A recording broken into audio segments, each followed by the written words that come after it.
نبی پاک علیہ السلام فرماتے ہیں، اب ذرا غور سے سنیے گا، اور یہ بخاری شریف کی حدیث ہے، حضرت ابو ہریرہ رضی اللہ تعالیٰ عنہ اس حدیث کے راوی ہیں۔ نبی پاک علیہ السلام نے فرمایا، کسی عورت سے نکاح کے لیے 4 چیزوں کو مد نظر رکھا جاتا ہے۔ نارملی 4 چیزیں، یہ 4 میں سے کوئی 1-2 چیزیں لوگ دیکھ رہے ہوتے ہیں۔ نمبر 1 اس کا مال، پیسے والی ہے کہ نہیں۔ نمبر 2 حسب نسب، خاندان کیسا ہے۔ نمبر 3 حسن و جمال، اور نمبر 4 کچھ لوگ ہوتے ہیں جو دینداری بھی دیکھتے ہیں۔ آقا فرماتے ہیں تمہاری ناک خاک آلود ہو یا تمہارا ہاتھ خاک آلود ہو، تم دیندار عورت کے حصول کی کوشش کرو، یعنی دینداری کو فوقیت دینی چاہیے۔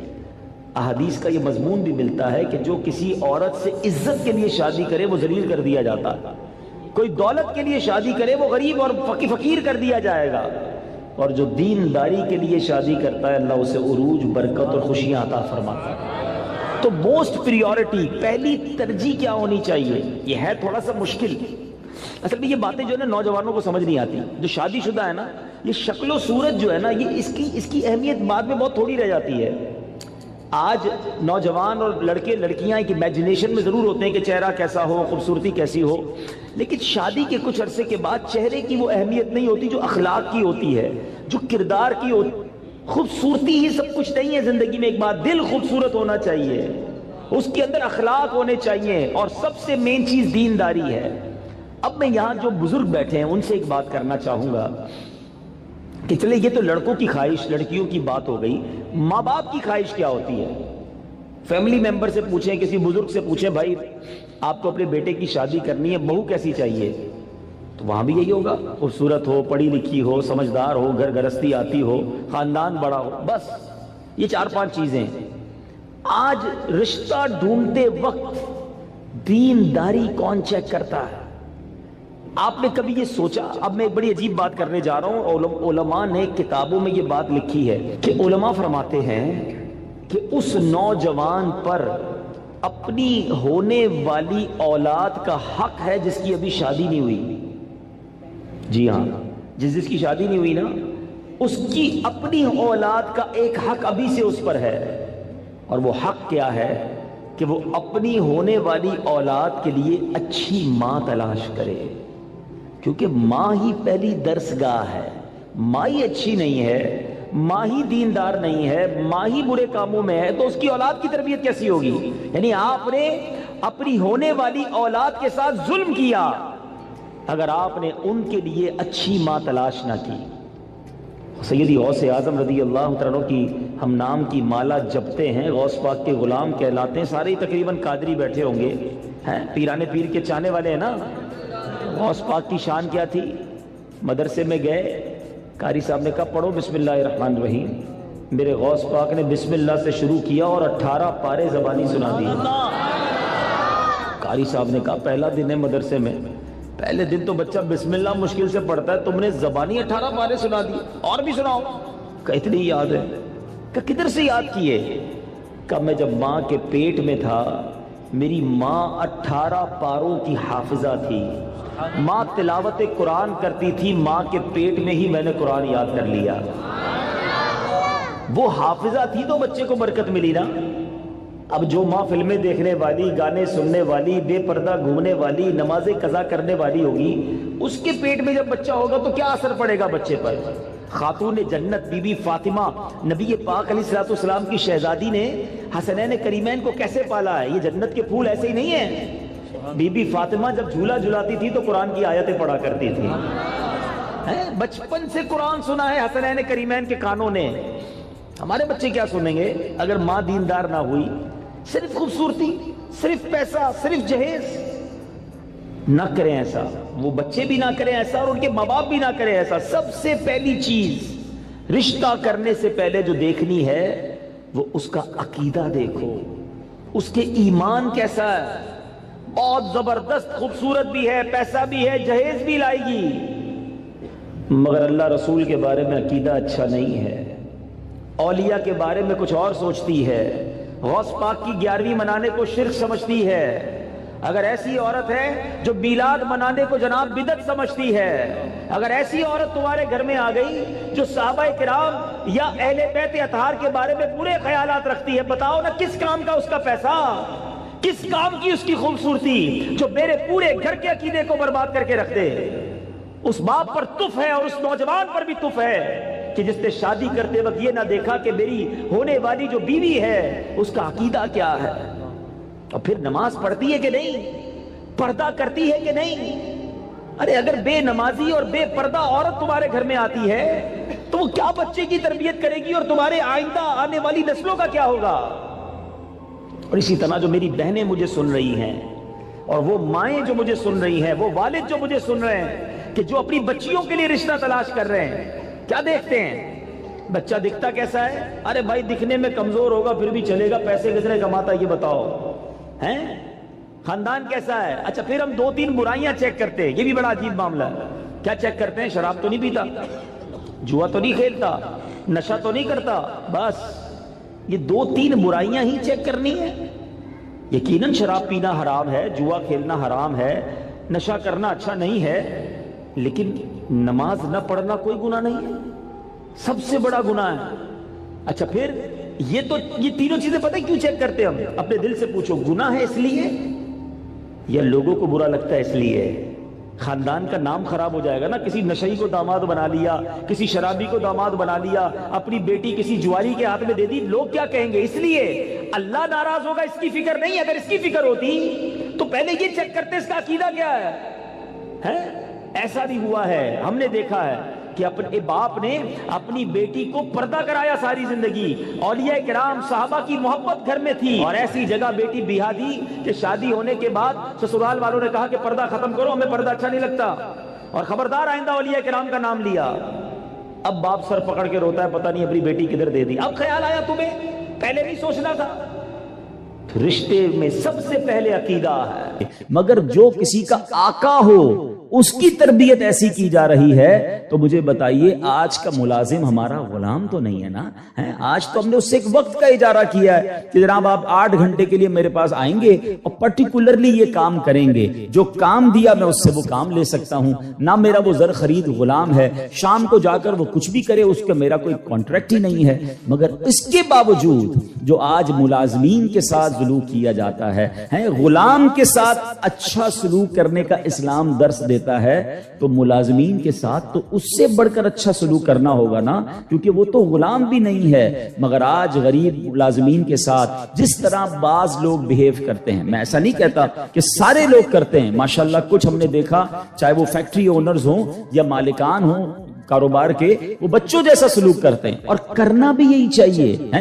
وہ غریب ہے تو اس کا مطلب یہ نہیں کہ اس کے پاس دل نہیں ہے، اور اسلام ہمیں حقوق بیان کرتا ہے اور ہمارے صحابہ نے اس کو کس طرح امپلیمنٹ کیا۔ اب یہ ایک بات ذہن میں رکھنی ہے، نبی پاک کی ایک حدیث یاد رکھیے گا، میرے آقا علیہ الصلوۃ والسلام فرماتے ہیں من آذا مسلمن فقط آذانی ومن آذانی فقط آذ اللہ، جس نے کسی مسلمان کو تکلیف دی۔ اب اس میں کہیں بھی ایسا نہیں ہے کہ اپنے برابر کے مسلمان کو تکلیف نہیں دینی ہے۔ میں چیمبر آف کامرس کا ممبر ہوں تو کسی چیمبر آف کامرس کے ممبر کو تکلیف نہیں دینی، میں فیکٹری مالک ہوں تو کسی فیکٹری مالک کو تکلیف نہیں دینی، میں ایک ایلیٹ کلاس یا اچھی کلاس کا رہنے والا ہوں تو اپنی طرح کے لوگوں کو تکلیف نہیں دینی۔ یہ مطلقاً حدیث ہے، من آذا مسلمن، ٹھیلے والے کو بھی تکلیف نہیں دینی جو مسلمان ہے، جو جناب میرا ملازم ہے اسے بھی تکلیف نہیں دینی، جو میری فیکٹری کا دروازہ کھولتا ہے مجھے اسے بھی تکلیف نہیں دینی۔ بلکہ میں آپ کو سچ بات بتاؤں، یہ وہ لوگ ہوتے ہیں کہ جن کے ساتھ اچھا سلوک کر کے ہم اپنے رب کو بہت راضی کر سکتے ہیں۔ اب ایک اور واقعہ سنیے، اور سبحان اللہ یہ واقعہ بھی حضرت بلال حبشی ہی سے ریلیٹ کرتا ہے۔ اب آپ ایک اور بات سمجھیے، حضرت بلال حبشی کا بیک گراؤنڈ کیا تھا؟ حبشہ جو ہے وہ ایتھوپیا کو کہتے ہیں، آج کل وہ ملک ایتھوپیا ہے، ٹھیک ہے نا؟ اٹ مینز وہ افریقن تھے، عرب کے اندر ایک افریقن غلام کے طور پر وہ آئے تھے، اور آپ نے بہت ڈیفیکلٹ لائف اسلام کے لیے گزاری۔ جو آپ کا آقا تھا نا امیہ، میں نے وہی کہا کہ باٹ کر لیتے تھے، خرید لیتے تھے، وہ بہت سخت اسلام دشمن تھا۔ اب امیہ کو جب پتا چلا کہ حضرت بلال مسلمان ہو گئے، اب اس نے حضرت بلال پر مظالم کے پہاڑ توڑ دیے. ابھی حیدرآباد میں ہم لوگ موجود ہیں, گرمی کا سیزن ہے, ہم شاید 10 منٹ بھی باہر گرمی میں کھڑے نہ رہ سکیں اس وقت, لیکن مکے کی گرمی, جن کو جو گئے مکے مدینے میں, حضرت بلال کو تپتی ریت پر وہ لٹاتا تھا. اجر عطا فرمائے حضرت ابو بکر صدیق رضی اللہ تعالیٰ کو. دیکھیں حضرت ابو بکر صدیق بھی بزنس مین تھے. یہ میرا ٹاپک نہیں ہے, ورنہ ایک بہت خوبصورت یہ بھی ٹاپک ہے کہ ہمارے صحابہ جو بزنس مین تھے انہوں نے کہاں پیسے خرچ کیے. میں اور آپ بھی کرتے ہیں, but what a right investment they did on that time. Hazrat Usman غنی کی انویسٹمنٹ دیکھیں, آج بھی حضرت عثمان غنی کا وقف مدینے میں جاری ہے, آپ کے علم میں ہوگا. بہرحال حضرت ابو بکر صدیق گئے اور امیہ سے کہا کہ بلال مجھے بیچ دو. اب امیہ جو تھا نا وہ بڑا شیطان تو تھا ہی, اسلام دشمن تھا. حضرت بلال سے اس کا بغض کی وجہ بھی یہی تھی. تو اس نے مثال کے طور پہ, اس وقت مارکیٹ ریٹ تھا 500 درہم, میں مثال کے طور پہ اس نے کہا میں 1000 درہم لوں گا. آپ نے کہا ٹھیک ہے. حضرت ابو بکر کہتے ہیں کہ نہیں اب 2000 لوں گا. سودا ڈن ہونے کے بعد کہتا ہے اب 2000 لوں گا. آپ نے کہا اوکے. کہا 3000 لوں گا. آپ نے کہا اوکے. وہ قیمت بڑھاتا گیا, حضرت ابو بکر صدیق اوکے کرتے گئے. اب ایک پرٹیکولر بڑی بگ اماؤنٹ پر حضرت بلال کی ڈیل ہو گئی. امیہ کہتا ہے اے ابو بکر, میں نے تو تمہاری بزنس کے بڑے چرچے سنے تھے, مجھے تو یہ پتا تھا کہ تم جو ہے بڑے جانچ کر بڑی طریقے سے سودا خریدتے ہو, اتنا مہنگا یہ حبشی غلام خرید لیا. حضرت ابو بکر کے تاریخی الفاظ سنے, وہ کہتے ہیں امیہ تمہیں کیا معلوم بلال کی قیمت کیا ہے, تم اس سے زیادہ مانگتے میں اس سے زیادہ تمہیں دیتا. اللہ اکبر. رقم دی حضرت بلال کو لے کر نبی پاک کے پاس. اب ذرا سنیے گا, جب نبی پاک نے حضرت بلال کو دیکھا نا, کہا حضرت ابو بکر کہتے ہیں یا رسول اللہ بلال حاضر ہے, بلال کو آزاد کروا کے لایا ہوں. نبی پاک فرماتے ہیں اے ابو بکر, بلال کو خریدنے میں جتنے پیسے خرچ کیے تھوڑے پیسے میرے بھی اس میں شامل کر لو. اتنا پیار. اور حضرت بلال کے اس بیوٹیفل ڈیل میں حضرت ابو بکر نے کہا حضور میرا سب کچھ آپ ہی کا تو ہے, اگر میں نے کچھ خرچ کیا تو حضور یہ سب آپ کا ہے. اب حضرت بلال کا یہ بیک گراؤنڈ تھا, یاد رکھیے گا. اب مکے میں بڑے بڑے سردار بھی مسلمان ہوئے. آپ سب کو یاد ہونا چاہیے اسلامی تاریخ کا ایک ٹرننگ پوائنٹ تھا, اور وہ ٹرننگ پوائنٹ تھا فتح مکہ. ٹھیک ہے نا, فتح مکہ سے پہلے 10,000 لوگ مسلمان ہوئے. میں تھوڑا سا 1-2 منٹ میں تھوڑا سمرائز کر دوں تاکہ آپ میرے ساتھ اور انوالو بھی ہو جائیں, اور یہ تاریخ پتہ ہونی چاہیے. فتح مکہ ہوتی ہے 10 ہجری میں. 10 ہجری کا مطلب 8 ہجری میں, معاف کیجیے گا, فتح مکہ ہوتی ہے 8 ہجری میں. 8 ہجری کا مطلب ہے کہ نبی پاک علیہ الصلوۃ والسلام نے جو 40 سال کی عمر میں اسٹرگل آف اسلام شروع کی, اس کے 13 سال مکے میں گزارے, 8 سال مدینے میں گزارے. 13 اور 8 کتنے ہو گئے, 21 سال. 21 ایئرز میں 10,000 مسلمان ہوئے تھے. سمجھ رہے بات. اور اب کانکر ہوتا ہے مکہ. جب مکہ فتح ہوا اور تمام مظالم کرنے والے لوگ موجود تھے, سرداران مکہ موجود تھے, اور ان کو پتا تھا آج ہمارے تکہ بوٹی کر دیے جائیں گے, آج ہمارے سر قلم کر دیے جائیں گے, کیونکہ ہم نے تو اتنا ستایا ان کو, مکہ چھوڑ کے مدینے جانا پڑا. مگر اینڈ آف دا ڈے جو نبی پاک کا شاندار فیصلہ تھا کہ آپ نے سب کو معافی کا اعلان فرما دیا. یہاں تک کہ صحابہ کرام کی جن پراپرٹیز پر مکے کے کفار نے قبضہ کر لیا تھا, میرے آقا نے کہا وہ پراپرٹیاں بھی تمہیں ہم واپس نہیں لیں گے, وہ بھی تمہاری ہو گئیں. اس معافی کا فائدہ کیا ہوا یہ سمجھنا بہت ضروری ہے کہ 10,000 مسلمان ہیں 21 سالہ کوشش میں, اور سن 10 ہجری میں آفٹر 2 ایئرز جب میرے آقا فتح مکہ کے بعد حج فرماتے ہیں, جس کو ہم حجۃ الوداع کہتے ہیں, اور خطبہ حج کے موقع پر میدان عرفات میں 1,24,000 صحابہ کرام ہوتے ہیں. معافی کا فائدہ دیکھ رہے ہیں. ہم کہتے ہیں بدلہ لوں گا, دشمنی چلے گی, نسل در نسل چلے گی, مٹا کے رکھ دوں گا, چھوڑوں گا نہیں. لڑائی کر کے دیکھ لو یا معاف کر کے دیکھ لو. ایک معافی نے اسلام کو کہاں پہنچایا, 10,021 سالوں میں, اور معافی کے بعد ودن 2 ایئرز 1,24,000 صحابہ کہاں موجود ہیں, عرفات کے میدان میں موجود ہیں. اینڈ فرام دیٹ ڈے, ایک اور بات, ہسٹری پڑھیے اسلام کی, فتح مکہ کے بعد اسلام نے جو ٹیک آف کیا ہے, آج تک اسلام پیچھے نہیں گیا. 200 کروڑ مسلمان ہیں آج دنیا میں. یہ فیضان ہے فتح مکہ کے اس اعلان کا, لا تثریب علیکم اليوم, آج تم سب آزاد ہو, تم سے کوئی سوال نہیں ہوگا. اور اس کے بعد سے اسلام کو جو عروج ملا. لیکن بھائی تربیت کا ٹائم تھا نا, جب یہ فتح مکہ ہو گیا نا, تو پیارے آقا علیہ الصلوۃ والسلام نے مکے کی چابی, کعبے کی چابی ملی, اور اب کعبے کی چھت پہ اذان دینی تھی. یعنی ایک طرح سے یہ ایک وکٹری کا اعلان تھا. تو نبی پاک نے کس کو کہا, حضرت بلال کو کہا کہ بلال جاؤ اور کعبے کی چھت پہ اذان دو. اب جو سرداران مکہ تھے نا وہ کہتے ہیں یار ہم اتنے بڑے بڑے سردار، اتنی بڑی فیملی سے تعلق رکھنے والے ہیں، اتنا پیسہ ہمارے پاس، اتنے بڑے قبیلے کے سربراہ، اور آج اتنے عظیم موقع پر جو فتح مکہ کے بعد اذان دینے کا موقع، وہ بھی کعبے کی چھت پر، وہ کس کو دیا جا رہا ہے؟ ایک حبشی غلام کو۔ اللہ اکبر، یہ خبر نبی پاک تک پہنچ گئی کہ کچھ لوگ بے چین ہیں، کچھ لوگوں کو یہ برا لگ رہا ہے کہ بلال کو یہ موقع کیوں ملا، ہم بڑے خاندان والے، ہم پیسے والے۔ پیارے آقا علیہ الصلوۃ والسلام نے ان کو بلایا، پہلے تو نبی پاک نے سوال کیا کہ کیا آپ لوگ ایسی باتیں کر رہے تھے؟ کہ جی حضور کر رہے تھے۔ اب نبی پاک نے کیا فرمایا؟ نبی پاک کی گفتگو سے پہلے قرآن کی آیت نازل ہوتی ہے اور رہتی دنیا کے لیے ایک اصول بیان ہو گیا۔ اب یہ اصول مجھے اور آپ کو یاد رکھنا ہے۔ اللہ کریم قرآن میں ارشاد فرماتا انا اکرمکم عند اللہ اتقاکم، فرمایا بے شک اللہ کے یہاں تم میں زیادہ عزت والا وہ ہے جو تم میں زیادہ پرہیزگار ہے۔ یہ وہ فارمولہ ہے جو مجھے یاد رکھنا ہے۔ پیسے والا زیادہ عزت والا نہیں ہے، جناب میں فلاں چیمبر کا صدر تو وزیر نائب صدر تو فلاں علاقے کا ہیڈ تو جناب قومی اسمبلی کا ممبر تو منسٹر یا جناب مل اونر، نہیں، فلاں خاندان میرے سر نیم میں یہ نیم لگتا ہے جس کی وجہ سے میرا بہت بڑا خاندان ہے۔ قرآن نے فیصلہ کر دیا ان اکرمکم عند اللہ اتقاکم، اللہ کے نزدیک عزت والا وہ ہے جو زیادہ پرہیزگار ہے۔ وہ میرا ملازم بھی ہو سکتا ہے، وہ میرا خان سما بھی ہو سکتا ہے، وہ میرا غریب رشتہ دار بھی ہو سکتا ہے، وہ باہر ٹھیلا لگانے والا بھی ہو سکتا ہے، اگر وہ اللہ کی بارگاہ میں پرہیزگار ہے وہ سب سے زیادہ، ہم سب سے زیادہ عزت والا ہے۔ اور یہی اسلام کا حسن ہے۔ اچھا مزے کی بات یہ ہے، ایک طرف تو یہ حسن ہم پریکٹیکلی بھی پریکٹس کرتے ہیں۔ مثال کے طور پہ بعض اوقات آفس میں نماز کا ٹائم ہو گیا اور ہمارے کسی ملازم میں کوئی باشرہ ہے یا حافظ صاحب ہے یا اچھا تلاوت کرنے والا ہے، ہم اس کو کہتے ہیں حضرت آپ نماز پڑھا دیں۔ بالکل اچھی بات، یہ تو اعلان ہے نا کہ بھائی آپ سیٹ ہیں، آپ پیچھے ہیں، اور امامت کون کر رہا ہے؟ ایک نارمل سا انسان ہے لیکن وہ عبادت گزار ہے، اس کو قرآن آتا ہے، مگر صرف نماز کی حد تک۔